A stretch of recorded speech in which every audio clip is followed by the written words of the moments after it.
Hey guys, it's Paul from Ashen. It is new comic book day for the week of November 29th, and we're going to get started right now. Hey guys, Tim from Capes and Scales and the comic book store, 30 North Main Street, Glassboro, New Jersey. And it's time to talk about the trades that have come out this week. We have Insects from Aftershock Comics. This is Volume 2. We've got Injection, Volume 3. Warren Ellis, Declan Shalvey, and Jordi Belair. That's one hell of a team on that book. We've got Superwoman, Volume 2. This came out pretty quick, I feel. Superman, Volume 4. This came out way quicker. Why are some DC books coming out so much faster than the others? The Flash by Jeff Johns, Volume 4. Ooh, Jeff Johns. Jeff Johns is amazing, and this run of The Flash was very good. It's my Wally. Invisibles by Grant Morrison. This is the new volumes of it. This is Volume 2. Odyssey of the Amazons. I don't know anything about it. It's Wonder Woman-y. Then we got Cannibal from Image, not from DC. Volume 2. And Happy. This is the new printing of Happy. It's a Grant Morrison, Derek Robertson book. And now it's a show on Sci-Fi? Yes. Sci-Fi. This is the show cover. The book is pretty messed up, as you might expect from those two. And you should check it out. 5-week months, or they either give you gold or they don't. It's just one of those things. So, as always with 5-week months, we come up with some weird stuff that you might have heard of, might not have heard of. So first up, we have Sword of Ages, issue number 1.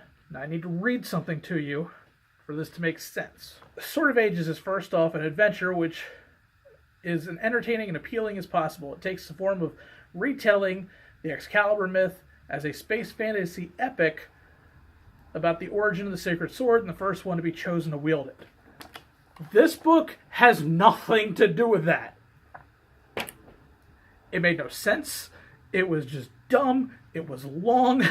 And worst off, the lettering was terrible. Don't buy this book. Tim bought this book for the store. So blame Tim. I'm going to read the book. It's all Tim's fault. I will read this book. It just wasn't good.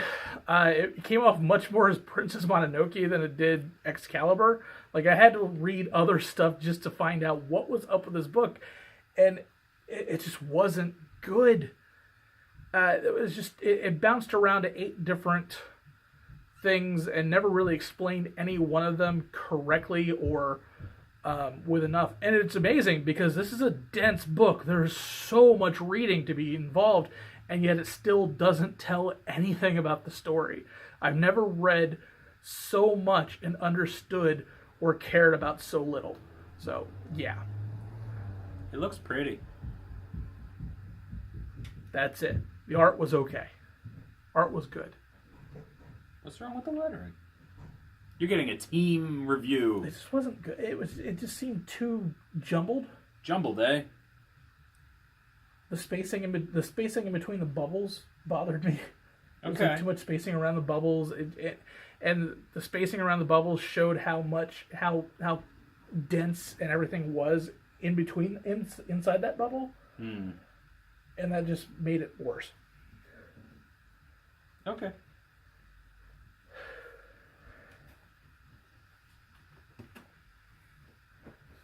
Wasn't good, man. It sucked ass. I like how I had to read the synopsis of it To understand what you read? to understand what I read, and I still didn't. Still didn't. I like tag team reviews. That was fun.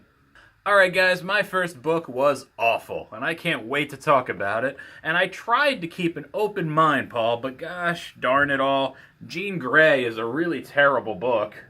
Does it suck as bad as Sword of Ages? Maybe. Jean Grey number 9, which is a story where young Jean Grey, who is being protected by ghost older version of young Jean Grey, who took a piece of the Phoenix Force, a sliver of it that Emma Frost was hiding inside of her brain, to release the Phoenix into her slowly to vaccinate her for when the Phoenix Force really shows up. Did we need 30 some odd pages to tell me that? And just jumping in as I did, this just really had no context. And I mean, I think my favorite part was towards the end, but I don't want to tell you because I don't want to spoil it, but somebody gets shot in the head. Felt great. Up next, we have DC New Talent Showcase 2017. Don't be confused. Jim Lee art, Jim Lee nowhere in this book. New Talent Showcases are hit or miss for me. Sometimes they're great stories, sometimes they're really bad stories, and this was kind of a mix of both. I will say that the stories got better as the book went along, so I'm assuming their worst or least proficient of those took the beginning of the stories, and then as the book got better, so did the storytelling and the art. But it was okay. I mean, there's going to be something in there that you're going to like. It's a little bit hefty of a price tag, $7.99. If you're looking for something new, if you're looking for what might be in the DC universe soon, it's in there. And there's some decent stories in there. There's some stuff that I really, really liked, and there's some art that I really, really liked, and I look forward to seeing in some other books. And then there's some that are just like, no, don't do that. Particularly the first issue, the first story, just wasn't a fan of it at all. But yeah, you can make up your own mind. I would buy it again because, like I said, there were stories I really liked in there, and there's some stories I just didn't care about at all. But that's kind of what you're going to get with the showcase anyway. You're going to get a little bit of everything in the DC universe, but it is worth the look. All right, for my next book, it was better than the last couple books, and sort of ages, apparently. We've got Supersons Annual #1. I picked this because it looked like a different kind of story. It seemed like it was a crypto adventure, and it sure was a different kind of story because Crypto gets the gang back together to form the Super Pets. Yes, I know some of you love Streaky the Super Cat. Well, this is your moment. This story is about the Super Pets saving a bunch of animals, a bunch of people's pets that are being stolen, and it's weird. It didn't make a ton of sense. It was designed to be a fun story. I was pretty impressed with how well the story is conveyed once it's just the pets and not, Damien and Superboy, where it's animal noises. I mean, there was a cow involved at one point, and I understood what was going on just by a bunch of moos and some barks. So that's pretty impressive. It's a fun little one-shot story. If you haven't read Supersons and you want to, this is a good one to jump into. Up next, pick of the week, kind of. There's nothing really that I read this week that I was just like, I love this book. But at least it wasn't Sort of Ages. So, I mean, it's, oh my God, I hate that book. I don't think somebody cry. I don't think I've hated that book more I don't think I've hated a book as much as I have since like Horizon. But at least Horizon did the good thing for me by not having to read 18 pages of crap. The first 18 pages had no stuff to it. And I guess this made up for it. It was just like, hey, I love that Horizons guy. Let me write all the dialogue that should have been in his book and put it in my book too. Oof. Jesus, tell us what you really think. Oh my God. We're not even talking about the current book. What are you doing? That book triggered me, man. Jeez. Oh my God. But Darkhawk, issue number 51, was a decent story.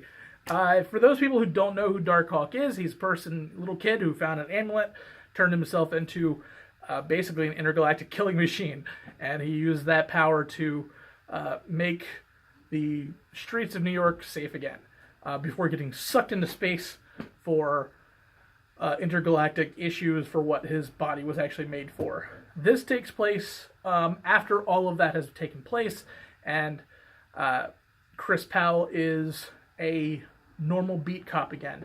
The power of the amulet hasn't worked in a while, and he's back to a normal life when he is pulled back to the amusement park where he gained his powers and things go wrong, and we have Darkhawk again. It was a decent book. For anybody who has never read Darkhawk before, there's more than enough in here to piece together the origin story and what has happened up to this point, which I definitely appreciated, because I haven't read Darkhawk in a very long time. And I'm talking like early 90s when it first came out, and I bought like 6 issues hoping that I was going to be rich someday, which didn't happen. Which is what happened with most people who bought books in the 90s. There was a lot of number ones, and none of them were worth anything. But Darkhawk was a good read, so definitely pick that one up. All right, guys, time for my pick of the week. It's Moon Knight. Of course it's Moon Knight.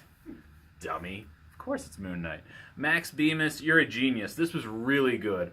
I liked a lot of the little touches. I liked the lettering. Paul and I were talking about lettering earlier. The lettering of this was really good. Can't do worse than Sword of Ages. Can you please leave Sword of Ages alone? I'm talking to Bemis. I'm trying to hope that people do leave it alone. Well. I'm sorry. Anyways, this book was great. The lettering was great. When Mark is in a different personality, like Khonshu, the lettering changed to look more Egyptian. I really appreciated that. More hieroglyphics, kind of. And this was a lot of Moon Knight, where we had a lot less Moon Knight in the first issue, and it shows how he flips between personalities should the scenario call for a different personality. I liked how the different personalities feel about each other. In the beginning of the story, Khonshu is the narrator, and then it changes as he changes personality. And you also get more of the Sun King, the new character that they threw in issue 1, who is quite crazy, but a different kind of crazy. This book is everything I wanted. I can't wait for more Moon Knight. Why does this only come out once a month? All right, guys, that is it. Hopefully you found some informed choices, not Sword of Ages. God, you just do your job. I don't know, man. You got one job. I got one job, and that is to review books. Oh my God, you're just shitting on one book. I reviewed the books. It was just There's a thing up here. There's another thing down here. Bye, everybody. See you guys next week.